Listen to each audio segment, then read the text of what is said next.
challenges they pose. Yeah, obviously one of the best offenses in the country, and to go along with a really good defense. I tell you, you have a good team when you have an efficient offense and a good defense, a good coach, experience. They have a lot of experience, not just in years but also together. So obviously guys like Crowell and Klesmet, John Blackwell, even though he's in his second year, has obviously had a lot of minutes there. And then Tanji's completed him. He's really completed him. Nolan Winters really helped with it. The guys off the bench, McGee's made a lot of strides and played better, but also had more, has really forced his hand. And that's what you want to see in a player when he transfers. He doesn't play, then he plays a little bit. Now they have a tough time when he plays well, taking him off the court because he puts pressure on the ball. He's around the ball. He gets long rebounds, makes 50% of his threes. So a really good piece for them off the bench. But they have a good team. They have a skilled team. They have a good offense. They make 10 threes a game. They can drive the basketball. So they're just not a team that kind of sits out there and wants threes. They don't hunt their threes unless you're going to give it to them. You're going to give it to them. Like, you got to really break their rhythm because teams that average 10 threes, obviously, for every game that they hit 6, they hit 14, right? And so that's an average. And just trying to help you guys with your math, especially if we got some public school guys.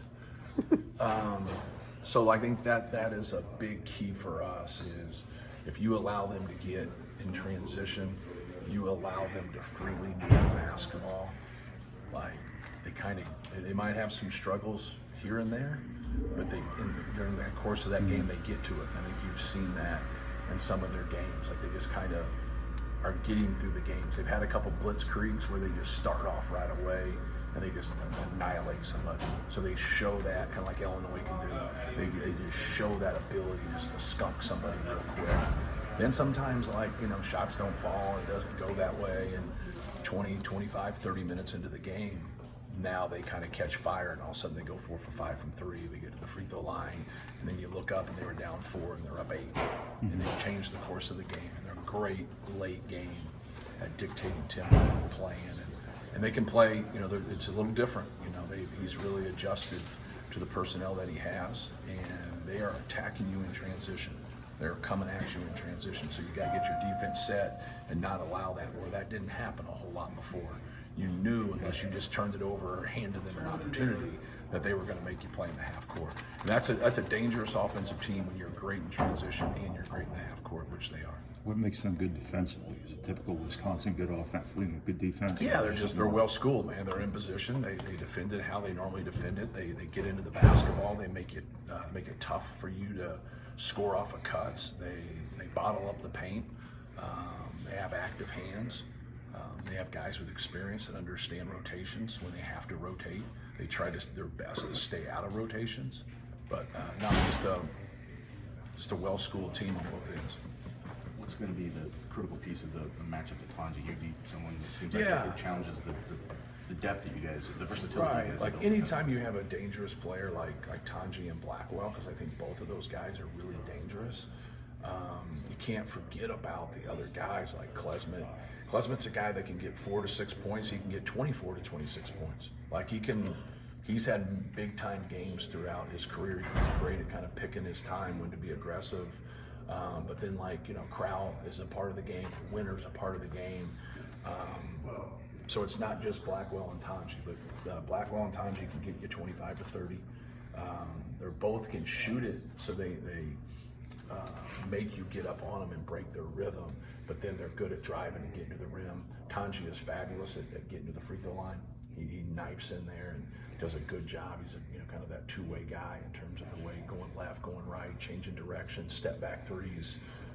So just dangerous. You got to make both of those guys make tough shots. Doesn't mean that they can't, because they've proven that they can, but you got to make it hard on them. You got to make them earn it. But if it's no similar than like Johnny Davis when they came in here and beat us 3-4 years ago. It's like, he gets 6 breakaway dunks. We foul him. We leave him open. It was a comedy of errors, and they obviously win because of it. But you got to make it harder on a great player. It doesn't mean a great player can't go and score the basketball. That's what makes it great. You just got to make it difficult. Trey's experiencing some things now that Zach probably went through earlier in his career in terms of having to play through some contact and attention Yeah. and foul trouble. And Right. it was a process for Zach to kind of get his head to a place where he was able to brush that stuff off. Is Trey handling that stuff okay? Yeah, you got to watch the tape and be honest. And it's like 2-3 games ago. He said those illegal screens. I'm probably the only dipshit in the country that agree with officials when they make good calls. And he had 2 illegal screens that you can't move like that, right? Then he gets in the game against Michigan and he has a couple things go against him that he gets fouled and they don't call it, and then he fouls and they're not fouls and they call it. That's where it's frustrating. That's where it's frustrating when there's not a consistent whistle with that. And so, like, at times when he's gotten into foul trouble, he's fouled. Like, get it fixed. Like, watch tape, be honest about it, and that's how you correct things. And that's with anything in life. And so, like, the other night was very difficult because when you go back and watch, he has a couple things go against him that are absolutely,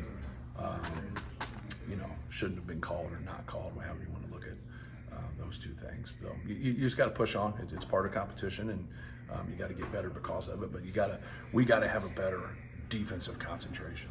I think that was our shortcoming in the game. We allowed the officials to be a part of the game because our defensive concentration wasn't very good.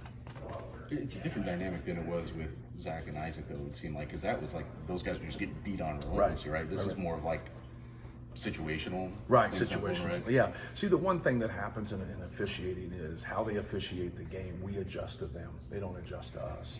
So that's what I always talk about in huddles. Like, we're going to be able to play through contact, or are things going to be called a little bit closer? Like, they determine that, and then we adjust to that. And I've always really worked towards, we've been a team here the last 5-6 years where we've been one of the best in the country at not fouling. It doesn't mean we don't foul at times, because we do. But from a numbers standpoint, we're one of the best in the country at not fouling. So when you get into those type of games and you got 3 officials with 3 different whistles, it's really hard to adjust to it, because they're calling small change here and then they're pushing us in the back at the other end and they're leaving it alone. So it didn't add up, but you got to be above it and play better. I got to coach better. We got to play better. And then if we do that, we take them out of the game. And that's the silver lining as a coach and a player is like, be better. Like, be better, be more efficient, be tougher, box out better, stick to our rules defensively better, and now we give ourselves a better chance. But when you don't do those things and you give up too many opportunities, now you're playing with fire. So other night we put ourselves in a really good position, but last 5 minutes of the game, our concentration wasn't very good, especially defensively. You have a couple guys who are shooting slumps right now. Yeah. I know it's a process, it's good shots over everything else. Is there a human element to address just psychologically and emotionally? Yeah, well, it's not. If you're in a slump, it's like a Major League Baseball player. If you're in a slump and you get 5 at-bats every game for a month, like, that's a real ass slump. Like, you're dealing with it. But if you're a guy that's a pinch hitter that's getting 3 at-bats a week, and then like you go a full month and now you have 12 to 14 at-bats and you're 1 for 14, you're like, he can't do it for us. You're like, well, he's not getting consistent at bat. So, the guys that come off the bench for us that haven't shot well, they don't get consistent attempts. So, like when you guys said the other night about getting other people that can score, it really doesn't matter unless they've shot a lot. But when you do other things better, but like that was our problem the other night. It wasn't the guys coming off the bench. It was everybody from a defensive standpoint that lost concentration, that didn't do some little things.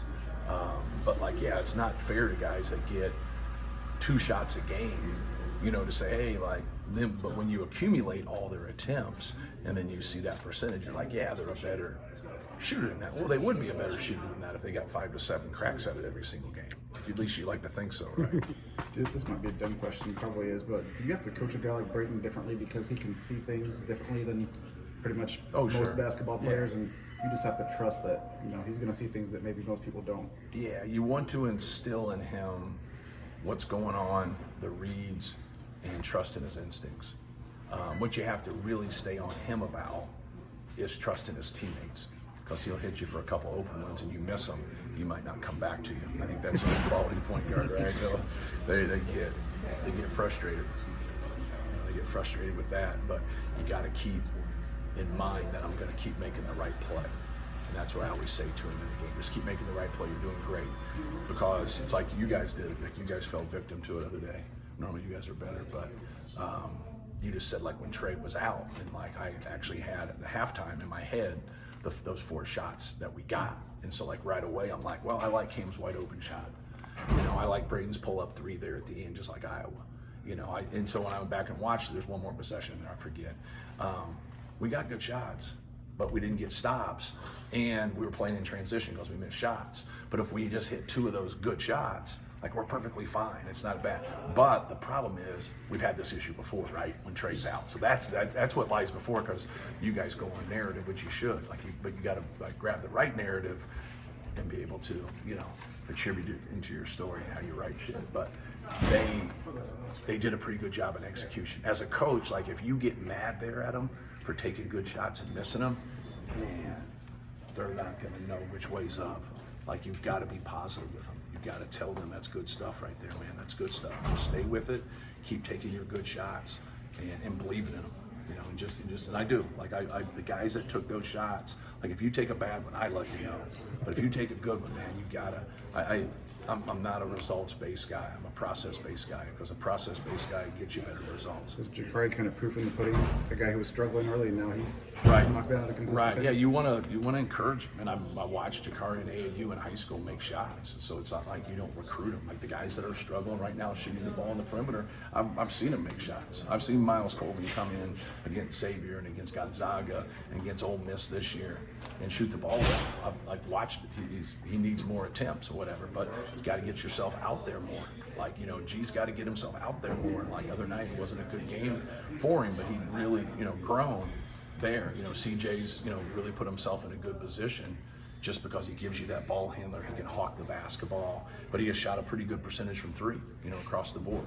But he still had a rut there, non-conference, where he didn't shoot the ball well too. But at the end of the day, like, it's all about making guys, you know, understand about being process-based, be efficient, but they got to feel good about themselves. Like, especially when you're a guy that shoots it, you just got to keep putting in the work and believing in yourself.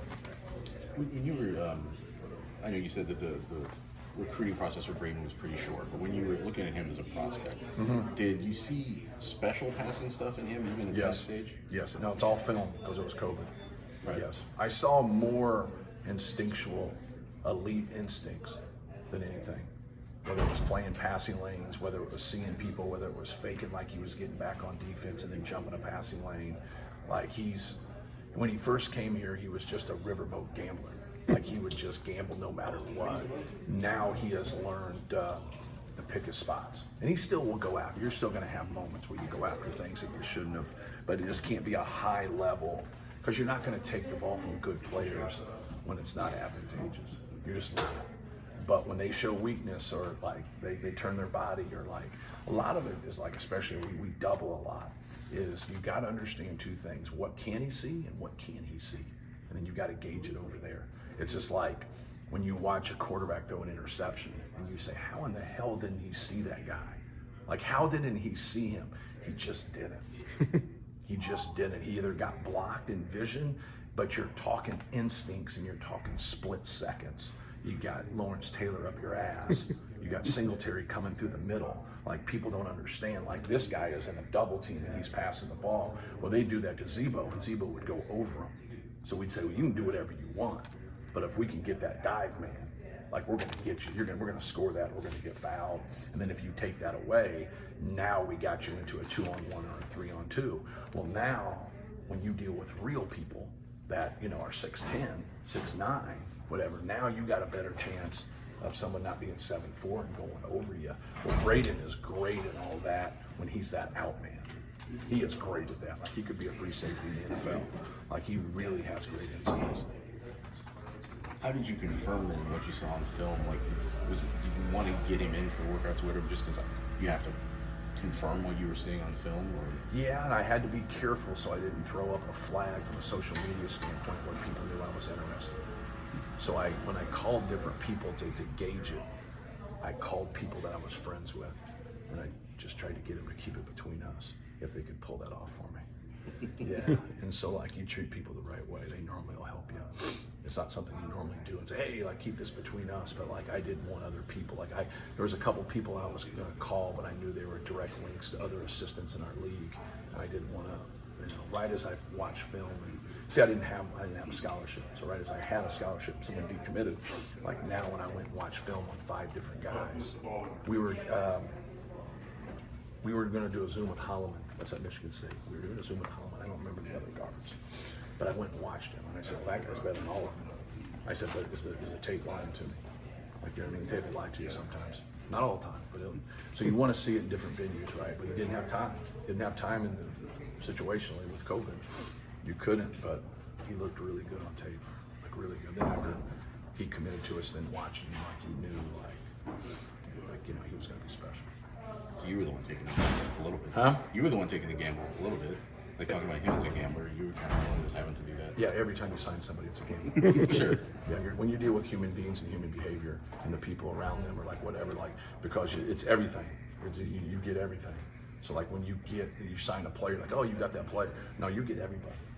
You get everybody around that player. Like it's the whole. It takes a lot of people to help one person be successful.